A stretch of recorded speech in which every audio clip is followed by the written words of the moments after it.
Hi, I'm an English teacher. Today we are going to read new sentences in order to know more sentences. Please follow. If you want to prove your level, I apologize for that. Continue.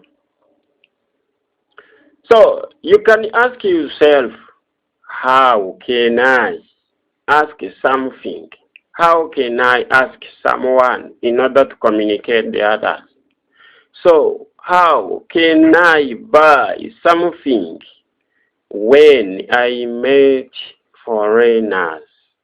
So, please, without taking much time, please, let's go.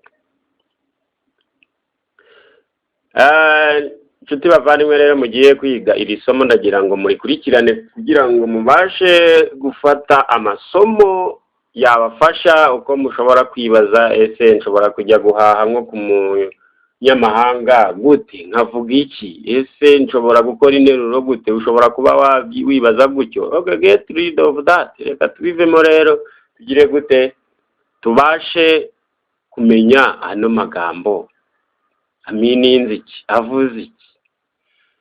So without taking much time, tudafashe umwanya muremure rero, let's go together. Reka tugendere hamwe, let's read together. Reka dusomere hamwe hanyuma nawe ukurikire. Kora subscribe, hanyuma ukore ku inzogera, ukande kuri like na share na comment. Ibyo byose bizajya biguhesha isomo ryiza ushaka kugira ngo nitujya tukoherereza isomo kuwa gatatu ntuzajye uribura hanyuma ukomeze kugendera hamwe natwe. Okay, let's go. My friend was always call me several times. My friend was always call me several times. Inshuti yanjye yahoraga impamagara igihe cyose. Inshuti yanjye yamamagaraga igihe cyose. Cyase yahoraga impamagara igihe cyose. Ushobora kuvuga ngo why my friend always call me? Kuki inshuti yanjye ihora impamagara? Ashobora no kuba ari inshuti yawe ari fiancé cyangwa se a girlfriend cyangwa se boyfriend. Yeah. Always call you. Yeah. Ni byiza kuguhamagara akakubaza amakuru. Niba uri inshuti ye rero kukubaza amakuru ni ingenzi. Yagira icyo bimufasha nawe ukagira gute ukahita umenya amakuru ye yararanye. Okay, let's continue. How many times does my friend call?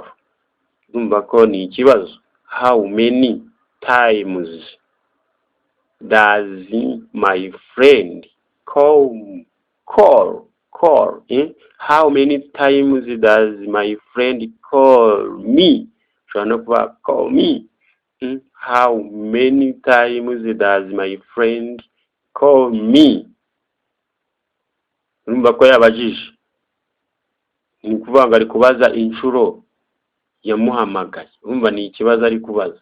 Ni izihe nshuro inshuti yanjye yamamagaraga cyangwa se yamamagaye? Ni ikibazo. Urumva rero hari ikibazo hakaba n'igisubizo. Urumva rero my friend was call me several times. Ukuvuga ngo igihe cyose yagize gute? Ukuvuga ngo inshuro nyinshi. Yes. Utavuze how many times ushobora no kuvuga how often time. Yes, does my friend call me? Inshuro amamagara. Cyangwa ukavuga ngo how often time does my friend call me a day, cyangwa se a week, cyangwa se a month, cyangwa se a year. Inshuro guhamagara ku munsi cyangwa se mu kwezi cyangwa se mu cyumweru cyangwa se ku mwaka. Yes, izi ni ingero ziguhesha kumenya gukora interuro. Okay. Without taking much time, let's go. Cyangwa se let's get start. Yes, tutagize gute bidatinze cyangwa se tudatinze, tudafashe umwanya muremure reka tugire gute reka tutangire. ese waba ushaka gutangira wibaza uko ushobora kubaza mugenzi wawe? Ese ushobora kuvuga ati ese nindamuka mubajije ngo ufite iki nzabaza gute? Ese nindamuka mbajije ngo wagiye he nzabaza gute? Ushobora kwibaza izo nteruro. Ushobora kuvuga ati where will you go? Where will you go? Uzavuze ngo uzajya he? Where are you from? Uturutse he? N'ibindi. Okay. Niyo mpamvu rero tukubwira ngo without taking much time, let's get start. Okay. Here we have sentence called I've a little money to use today. I have a little money to use today. Cyangwa se ushobora no kuvuga ngo I've. Yes, iriya ni short form na long form. Iyo ushatse guhitamo rero interuro uko wazikora, niyo mpamvu tugira gute tukata. Iriya have ikaba I've. Yes, niba ushaka kubwira mugenzi wawe ngo maze igihe nakubona, rero ushobora no kuvuga ngo I've been missing you a lot. Maze igihe rwose nakumbuye cyane. I've been missing you a lot. Mu gihe wakabaye uvuga ngo I have been missing you a lot. Yes, ako nkaba ndakabakopeshe. Nizera ko urahita wibuka utundi tuntu wagira gute wasupportingamo kugira ngo nawe bigufashe kongera interuro. Hano rero urugero ruravuga ngo I've a little money to use today. Ushobora no kuvuga ngo I've a little. Abenshi bakunda gukoresha British. Yes, British akazana American languages. Ni ukuvuga ngo uvuze British cyangwa se British, uvuze icyongereza cy'abongereza cyangwa se American language. Okay, ni ukuvuga ngo hano navuze ngo mfite amafaranga make cyane yo gukoresha uyu munsi. Uvuga ngo ushobora kuba waruje kunguriza amafaranga ukavuga ati may you lend me at least 5k cyangwa se 10k. 10k tubibutse yuko ari 5 na ka, ubuvuzi 5,000. Wavuga 10k ukandika 10 ugashyiraho ka, hari ubuvuzi 10,000. Ubwo nyine uvuze nk'ijana yaba ari amazero 2 na ka. Okay.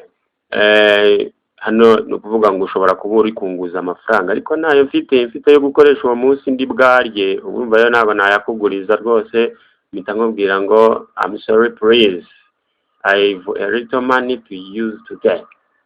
Nyihanganira rwose cyangwa se mbabarira, mfite amafaranga ndakoresha uno munsi ntayandi supportinga mfiteho. Okay. How much money do you spend a day? How much money do you spend a day?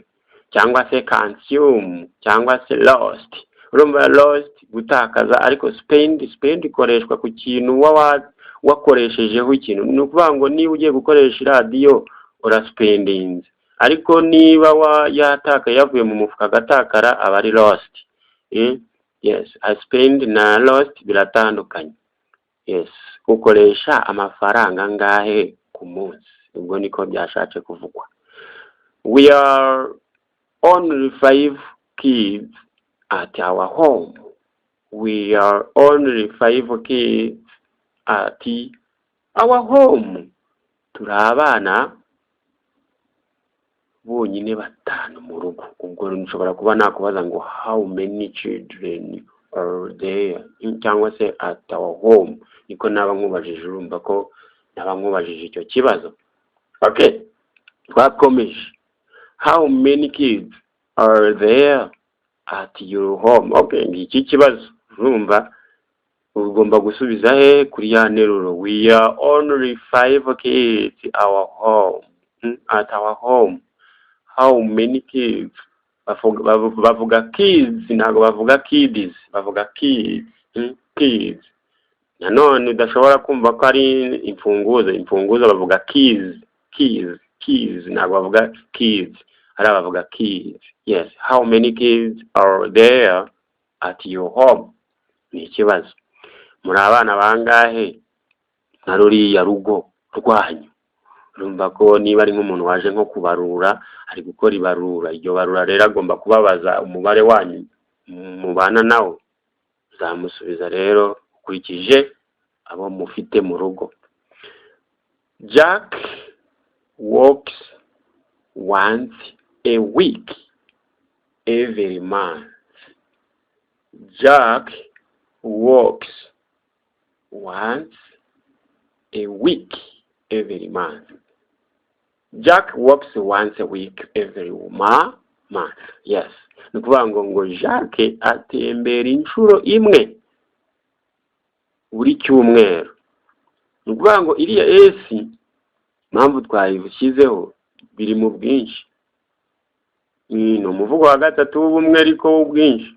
Urumva rero ushobora no kuvuga Jacks ugashyiraho akantu k'agakata, ariko nabyo nta kibazo. Jack works, ntago bavuga works, iriya ni walk, bavuga walk, indi bavuga work. Urumva rero hari work na walk ni WALKS, niyo mpamvu tuvuga walk. Uriya walk niyo kugenda cyangwa gutembera. Hari igihe nshobora no kuvuga live ni ukugenda, nago ni ukugenda, ariko bitewe n'interuro uri gukoresha niho birumvikana neza. Ariko hano bavuze ngo Jack walks once a week every month. Jack atembera inshuro imwe buri cyumweru cyangwa se buri kwezi. Yes, na buri kwezi nabyo nibyo. How many times does Jack walk every month? How many times does Jack walk every month? Ni izihe inshuro Jack atembera buri cyumweru? Urumva rero ni ikibazo. Ushobora no kumubaza ngo how many days, ariko days nabwo ushobora kubizambiraho nyine kugira ngo ubashe gukominikana n'umuntu. Yes, ukamubaza muri ubwo buryo, ukamubaza ati how many days does Jack work every month? Yes, ubwo yaba ari iminsi, wamubajije ngo ni iminsi ngahe atembera. Yes, ubwo urumva rero ni cya bindi twavugaga. Okay, thank you very much. I wish you another lesson next week. On Wednesday, you will learn your video. Okay, thank you very much.